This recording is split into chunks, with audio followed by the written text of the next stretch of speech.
Hello, boys and girls. It's Mrs. Pecora back to read you Prince Puggly of Spud and the Kingdom of Spiff. In Chapter 1, we were introduced to the king and his daughter, Franny. Franny does not care about fashion, and she's wearing pajamas with boats, and all she wants to do is read. And this does not make her father happy, who is the king and also the king of fashion. So let's see what happens next in Chapter 2 of our novel, Prince Puggly of Spud and the Kingdom of Spiff. Chapter 2. A chink in the chain of command. Meanwhile, nearby, in the kingdom next door, was a castle not known for its lofty decor. It was hardly flashy or fancy or grand compared to its neighbors. This palace was bland. Unlike the Spiffians' castle of glass, this palace was built out of copper and brass. There were zigzags and stripes on every last wall, and only one turret, that's all. For this was none other than the Kingdom of Spud, a kingdom that mostly was covered in mud. There had once been a king, he'd been handsome and chic, but in Spud being chic made you seem like a freak. His name was King Walter, but it didn't work out. Ever since he was young, he had wrestled with doubt.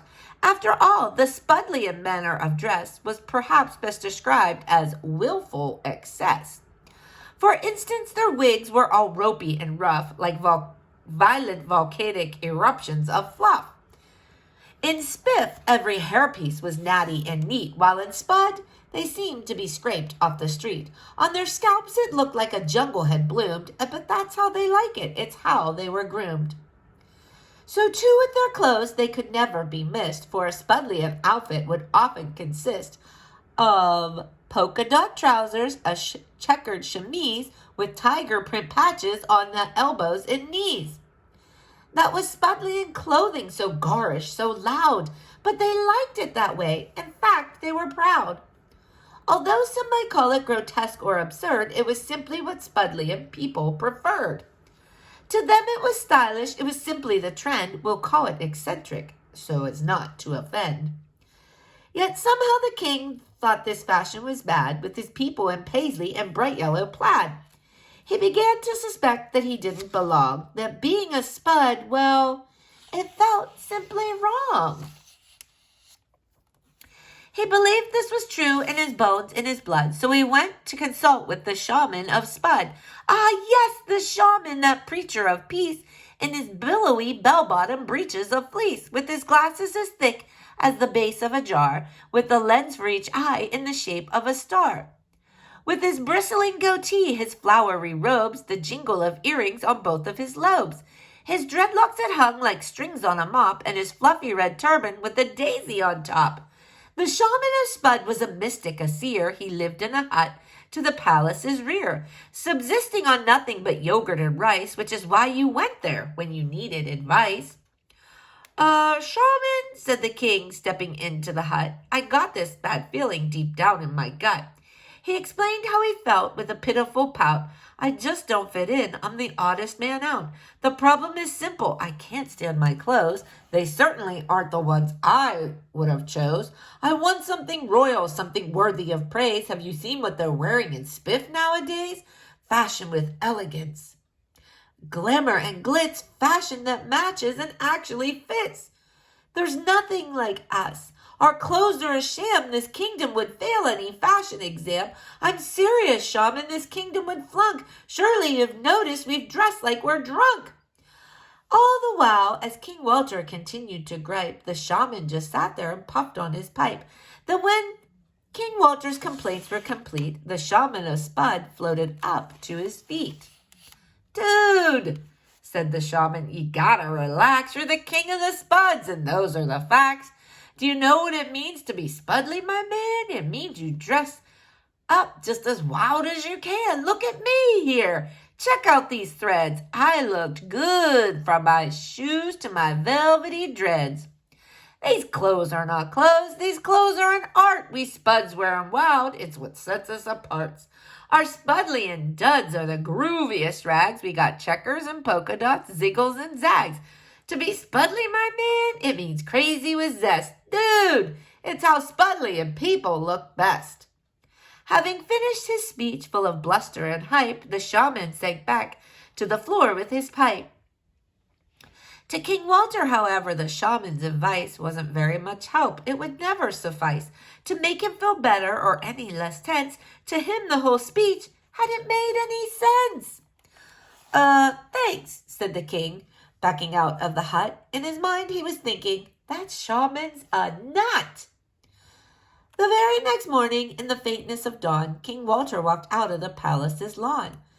Only half of the kingdom was even awake when he said that he had an announcement to make. My people, he cried, this kingdom's a dud. It's clear I'm too cool for the Kingdom of Spud. If I say I shall always be misunderstood, so henceforth and forthwith I'm leaving for good. Then he colored his hair, he bought some new clothes, and he hired a surgeon to alter his nose. Lately, I've heard that he calls himself Chip and runs a salon in the Kingdom of Hip. Anyway, getting back to the story at hand, there was now a chink in the chain of command. The kingdom was kingless. The Spuds were alone. There was nary a bum in the seat of the throne. Having been callously left in the lurch, the Spudlian people went off on a search for someone who wouldn't go running away, who wasn't too cool, who'd be willing to stay. What they wanted was someone with clothing that clashed, ill-fitting clothing that dazzled and flashed, a model of Spud who would charm and beguile with the wildness and weirdness of Spudlian style, a Spud among Spuds, a person who wore clothes any Spud in the world would adore. So bands of explorers set gallantly forth to the icebergs of mud in the Spudlian north, to the south where the mud was the color of fudge, to the east where it flowed in a slithery sludge. Some even went west to the mud-covered moors, where mud was so common it was even indoors. And there in the miry muck of the west, they found a young man who was suitably dressed. They discovered a ramshackle wreck of a shed. The building looked sick or dying or dead. It was crooked and faded and grubby and small, with mold growing over each withering wall. The shack was a ruin and utter disgrace. Could anyone live in so wretched a place? In a home full of mildew and festering rot? The answer was yes, believe it or not. Puggly of Bungleton, that was his name, a common young man of no worldly acclaim.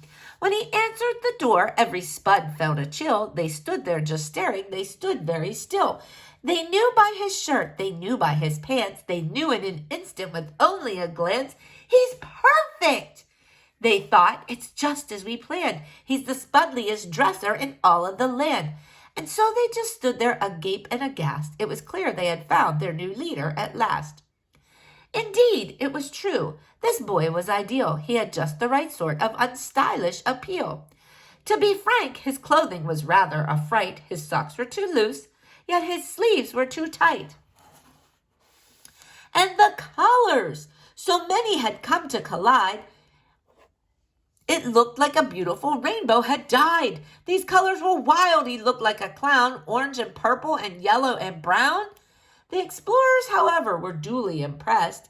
They thought the young man was quite sensibly dressed. This was beautiful, classical, Spudlian fair, and so they explained to him why they were there. Wait, Pugsley stammered when they were through. You want me, as your king, to lead all of you? Wide-eyed he gaped at the crowd at his door, their trousers besmeared with the mud of the moor. Well, actually, no, said a Spud at the front. Kings aren't the best, to be perfectly blunt. It's true, said another. We care not for kings, though they're fickle, capricious, unreliable things. They run off to be barbers, he went on with a wince. We don't want a king. What we need is a prince. Puggly said nothing. His face had gone pale. His sense of surprise, it was right off the scale. Prince? The boy thought. No, I must have misheard. Me as a prince? Why, that's just absurd. I must be mistaken. They didn't say prince. I bet they just need a few slices of quince. The Spuds at the door were somewhat bemused. They could see that the boy was a little confused. After all, he just stood there bewildered and mute. Then he brought them a plateful of yellowish fruit. No, said the Spuds. Though this fruit is quite good, we fear perhaps that you have misunderstood. We're not here for pears, pineapples, or quince. What we want is just you to be our new prince. Puggly still stood there, paler than death. He blinked, then he nodded, and he took a deep breath. Prince Pugsley, he whispered. It sounds rather nice. Prince Puggly, he bellowed. Oh, it's worth saying twice. But wait, he reflected and turned to the throng.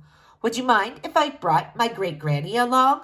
Puggly, you see, did not live alone. Out there on the moors, he was not on his own. Inside the shack, there was someone else there, someone quite old with the palest of hair, someone trembling and stooped, with skin like a prune or perhaps withered, deflated balloon, with just a few teeth and hollowed-out cheeks and eyeballs so foggy they looked like antiques. It was Puggly's great-granny. She lived in the back of that muddy, that moldy, that tumble-down shack. Puggly, she said, her voice cracking but clear. Who are these people, and why are they here? Puggly explained with a quake in his voice. He'd been given a rather magnificent choice. The Spudlian people had come to demand that Puggly himself become prince of the land. Sounds fishy to me, his granny replied, but she turned to the crowd with a measure of pride. My Puggly, she mused, with a crown on his head. I shall add it right now to my memoirs, she said. You see, Puggly's granny had written for years, recording her thoughts, her hopes, and her fears, her passions, her triumphs, her struggles and strife, every occurrence from the whole of her life. After all, she was old. What else could she do?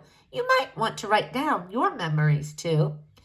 And by old, I mean ancient. She was on her last legs. If she were a drink, she'd be down to the dregs. If she were a car, she'd be covered in rust. She was close, I'm afraid, to biting the dust. Puggly, go on then, she said with a sigh. I'll stay here and write, or rather, I'll try. I'll finish my memoir before my demise, but I'll miss you, she murmured with tears in her eyes. When the Spudlians saw how this crusty old crone would be left in the shack in the mud all alone, they felt pity for her. Their hearts seemed to swell, and some of them even got teary as well. Now wait, said the Spuds. We can't leave you here. We can't take your Puggly and just disappear. If we took him away, you would only be blue. So, Granny O'Bungleton, you can come too. They returned to their carriage and went for a ride, having loaded the boy and his granny inside. They went wheeling and splattering over the mud to the innermost heart of the Kingdom of Spud. All right, boys and girls, we're going to stop there. Stay tuned for tomorrow's chapter.